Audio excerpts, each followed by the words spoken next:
my responsibility, both in the Department of Public Expenditure and Reform and in the Department of Finance, is to make sure that the savings that are obtained and agreed between online ministers and Brendan Howlin are actually savings that are going to be put in place. So there will have to be savings in the social protection vote. As to the scale of those savings, it's too early to say. Is 440 million too much?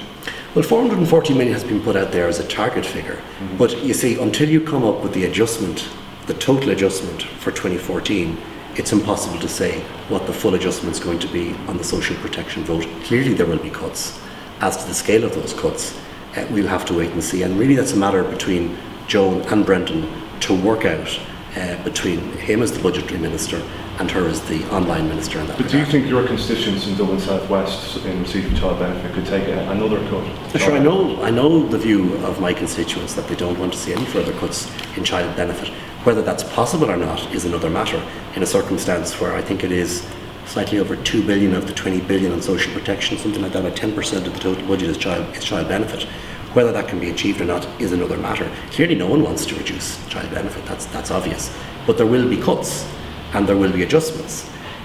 What I have said is that we need to spend the time between now and September working out where is the economy, what can be obtained. There is some wriggle room because of the promissory note of that, we're absolutely certain. But we've got to work out how we are going to spend the money next year.